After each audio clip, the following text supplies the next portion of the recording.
Bam's new outfit looking absolutely clean. Now granted, I have already seen Bam's design before because, read the webtoon, but it doesn't change the fact that the artists and animators are really going in on just really showcasing Bam's awesome design. Like, I really love just his entire outfit he had going on towards the later half of the episode. And I think many can agree with me that just Bam's outfit, whoa, it looks really good for his character. Like, it just suits. I love the headband, I love all of it. But, yeah, I just want to take a few moments to mention that because the outfit looking real nice.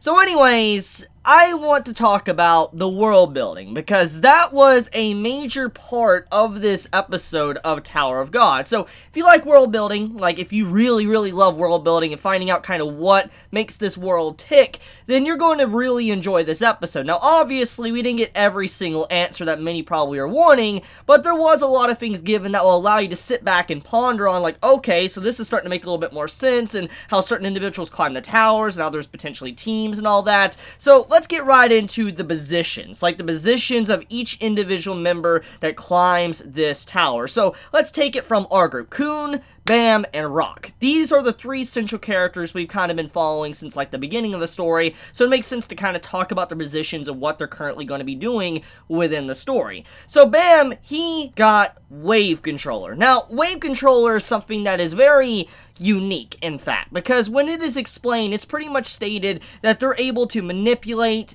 Shinsu, which is pretty much the magic within this series that we've already seen displayed a few times, and it's very versatile. We don't really have a given explanation at this moment on how it really works. We've seen that it's able to use combat capabilities of shooting like a Kamehameha wave out of it. We have seen how it's able to be basically a barrier to where you have to shove yourself through the barrier, and if you're not able to, handle it, you can't walk through said barrier. We've seen that Shinsu has offensive and defensive capabilities. So because of these little things we've already seen thus far, we know for a fact that Bam being a wave controller is definitely something incredibly strong, because we already had a hint at kind of what he's capable of from the previous episode with the blinding light, the Shinsu that kind of leaked out of him and just literally annihilated the entire arena. We knew that Bam had a lot of strength, but now this episode confirms that he is a wave controller, someone that is going to be learning how to pretty much use the magic system within this universe and kind of harnessing it. So the question is, what type of capabilities is Bam going to study? Like, is he going to learn offensive or defensive capabilities? And obviously, he's probably eventually going to try to learn both sides, but what is he going to be a mastery of? Because typically, when it comes to a series, especially characters that learn magic, etc., they go down a certain tree, like a certain route to learn first, either defensively or offensively. Maybe they try to learn how to fly, or maybe they try to learn how to make a shield out of, like, energy. The question is, what does Bam currently need?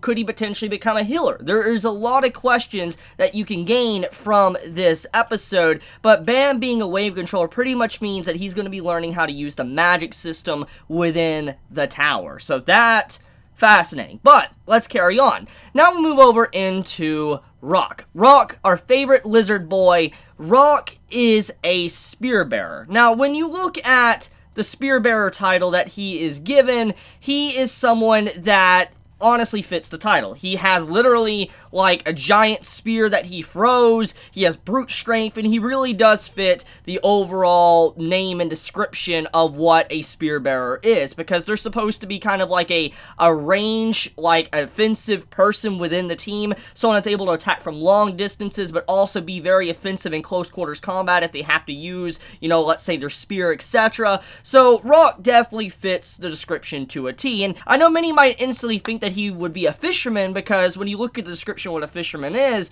you would think that Rock would fit that description, but when you really take a moment to step back, it wouldn't really fit his overall fighting style because of how he also uses range quite a bit. Like, he uses range often, so because of that, he is definitely someone that fits the role of Spearbearer. Now let's move over into Coon, and his position is Lightbearer. Now, Lightbearer is more of a support class when you really look at what it is. Pretty much, Coon is supposed to analyze the battlefield, analyze the situations that are going on within either tests, the floors, etc., whatever they're up against. He's supposed to take a moment to step back and analyze everything going on. And when you really think about it, Coon's position, or just the light bearer position in general, is probably one of the hardest positions to probably have applied to you, because you're responsible for your entire team. You're responsible for your team's safety. You're responsible for your team to what position they should go into. For instance, should they attack? Should they defend? What abilities should they use?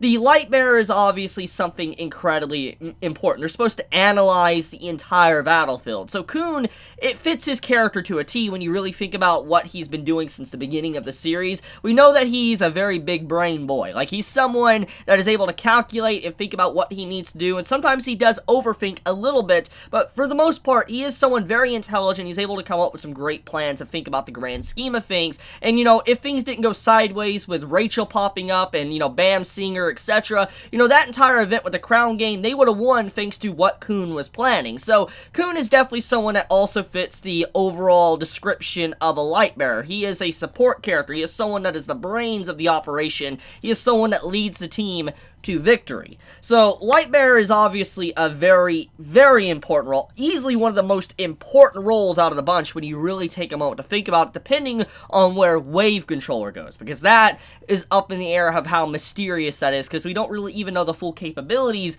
of what Shinsu can actually do. So for the time being, Lightbearer is still easily the most important. And even then, even if Shinsu is able to be capable of offensive and just everything under the sun, it doesn't change the fact that even if you have all this raw power and strength, it doesn't change the fact that you do need someone with a brain to be able to harness something like this. And if you don't have someone that's able to harness this said beast of power, then obviously you're not going to be as effective. So Coon is definitely an individual that fits the Lightbearer, and Lightbearer is definitely a good role to have if you have very strong allies to help you out. So this lets us know that when it comes to Tower of God, when these individuals are climbing the said towers, they do have their own teams. They have teams that they're climbing with. They have, let's say, a light bearer, they have a fisherman, they have a spear bearer, they have a wave controller, they have a scout. And to kind of simplify this in, you know, MOBA terms, fisherman's more like the tank, the individual that rushes in and tanks as much damage and aggroes as many enemies as possible to get into that fight, pick a fight, and just keep dealing damage. Then you have the spear bearer, that's the one that picks off the opponents, challenges a certain opponent, focuses a certain target, and takes them down. That is what a spear bearer is about. Then you have the light bearer that is supposed to be the support, analyze the battlefield, kind of, you know, be the team leader. And then you have the scout that's supposed to go in, gather information for, let's say, the light bearer or the fisherman, and also be the backup tank or support. Or the assassin, you know, that's what you could also apply to what the scout is. Then wave controller is the caster class that comes in late game that pretty much decimates the battlefield because you're super strong in terms of buffs, debuffs, or even just offensive capabilities. They're incredibly powerful and incredibly useful for the said team. So yeah, these different roles obviously are very interesting, and it's definitely something that I think many are going to get interested in after watching this episode. But this is obviously not the full extent of what probably the power system has to offer, because Shinsu is an entire other, like, can of beans that we need to get into, which this episode obviously did not get into yet, but we're obviously getting closer to that information. But okay, let's back up for a second, and let's talk about something else going on, which is the Princesses of Zahad. Now, this is another piece of world building that this episode did that is incredibly important, because it's been fundamentally going alongside of the plot since the beginning of the series. Since episode 1, the Princesses of Zahad have pretty much been front and center alongside Bam, because as soon as Bam got to the first floor to be able to do a test and all that to see if he's worthy to climb, he encountered Yuri, which is a princess, and we kind of find out she's one of the best fishermen in terms of a part of the tower, so we know she's incredibly strong, and she is definitely a frontline type fighter, so that just puts in perspective how scary strong she is. But backing up, the point is Princesses of Zahad have definitely been very important to the entirety of the story. It's been building up slowly with the mystery of these weapons, to the whole thing of what a Princess of Zahad is, finding out Coon's connection with the Princesses of Zahad and how the families operate behind the scenes, to finding out, you know, about Anak and how she is apparently an imposter, and then Endorsi that was kind of fully introduced in this episode of how she's an actual legit, you know, Princess of Zahad. You know, we get a lot of information. There's been a lot of information pretty much thrown out there, constantly building building up a lot of questions, and this episode kind of presents more questions that, you know, are already on top of the pile of questions that have been building up, and that is, what kind of restrictions? We knew that there was already restrictions with these princesses and all that. It's already kind of been stated a few episodes ago, but now there's even more things that we found out, is that Anak, the character we have been following for a few episodes now with how strong she is, apparently she is actually an imposter. She is someone that is carrying on her mother's name, carrying on her mother's legacy as a princess of Zahad. She technically, in theory, has not won the right of that name, because we know for a fact that to become a princess of Zahad,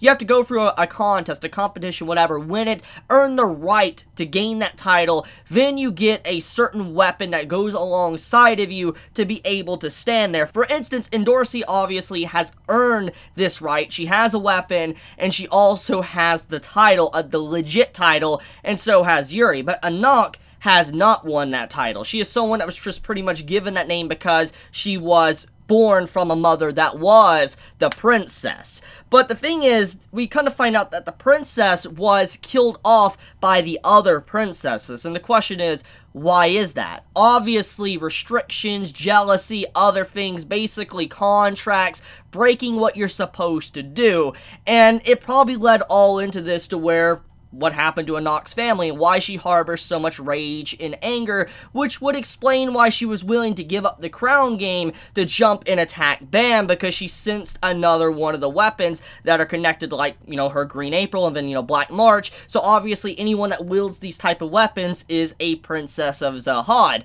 So now it makes sense why she has so much animosity, so much hatred for, you know, individuals that carry these weapons, is because it's not necessarily the weapons, it's more of the individual that holds them and what it necessarily means and how they ganged up on her mother, and her entire happy life as a youngster pretty much came to an end. So yeah, it's interesting. It's a very interesting reveal with Anak and all that, and how she's technically not really a princess, she's just an imposter that just is carrying on that title, but she really isn't one. But she obviously has somewhat of the strength or whatever maybe of them because of just how she's demonstrated her power in the previous episodes.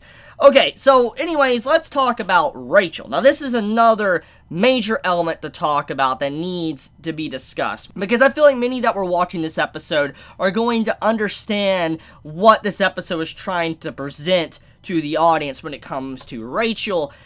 Rachel told Coon not to say anything to Bam. For instance, when Bam wakes up, tell Bam that I wasn't the girl he was looking for, and, you know, I was someone else, an imposter, etc. And obviously, Coon's like, really? Why? And all that. And she's like, oh, it's because we would both become each other's weaknesses. And at first glance, that does make a lot of sense, because as long as Rachel's around, you know, Bam can't grow as a person, and she can't grow as a person, and that's pretty much what was presented there. But then Coon says, you're a liar. If, you know, Bam is around you, you know, it'll hurt you. You don't care about him. You care more about yourself. And you can kind of see that there's a little bit more of a build-up to that entire emotion, because you see Rachel sit alone by herself within her room eating chocolate bars. Stole that all from Rock, which is just kind of messed up. But she's sitting there eating chocolate bars, and you can see her alone. She has like a brief little dream that demonstrates Bam kind of moving forward in his life. He has a golden light around him. He has a bunch of people that know him, like him, and he just moves on without Rachel, while Rachel sits in the dark and has nothing whatsoever, which is very interesting, because when you really think about the context of what is going on there, you know, Rachel, she left Bam willingly. She left him behind. She even admitted that once again in this episode. She left him, and she moved on to, you know, do whatever she wanted. For instance, to see the stars, to see the sky, and left Bam in the darkness. And we know that Bam chased her. That's his entire objective in life, is to chase her up the tower to find her. But then we see how there is a tinge of jealousy. It seems like there is jealousy alongside of her, that she realizes that Bam is growing into his own man. He is someone that is becoming his own person, someone that isn't necessarily shackled altogether to Rachel. For instance, he's not endlessly chasing her down. He is now moving on with his life, trying to become something else. But it seems like Rachel, from the way the dream depicts it, doesn't like that. She is very envious or jealous, because when you think about Rachel's position, she doesn't really seem to have a whole lot for her going on like Bam does, because Bam obviously has a bunch of friends around him, a bunch of people that enjoy his company. You know, he's lucky as crap. I mean, he has apparently Shinsu, he's met Princesses of Zahad, you know, he had the weapon actually work for him. I mean, when you look at all these details, it's very apparent that Rachel is not as fortunate as Bam, and there is probably some jealousy building up to that. Or is it something else? Is the reason why she's getting like that is because maybe she was forced to go on this journey? Did someone behind the scenes force her to leave Bam behind? Is she forced to keep her distance for the sake of her own life? If she was to get near him, you know, she would die or something? There is a lot of questions you can gain, and I think this episode does a good job in making you really wonder what is going on with Rachel. Is she a good or a bad person? Is she selfish? Is she not? Is she trying to save Bam from something? Is she trying to save herself for something? You know, there's a lot of things, and I just love this episode for that. I guess one of the last details to get into is just in Dorsey and just how she had a major spotlight. I'm so happy to see her within the story, animated, voice actor and all. It's just fantastic, because Dorsey is easily one of my favorite characters of Tower of God. I've always loved her personality, I've always loved her character design, and just finally getting to see her animated and have that little confrontation with a knock within this episode is something, honestly, I've been waiting for since I heard that, you know, this series was getting animated, because it's honestly just an amazing scene. So, yeah, I guess that's about it. Let me know your thoughts in the comments below, how you felt about this week's episode of Tower of God. Did you enjoy it? Did you hate it? You know, be honest in the comments below. I'm very curious. But with that, I love you guys. Be safe, stay healthy. Chibi out.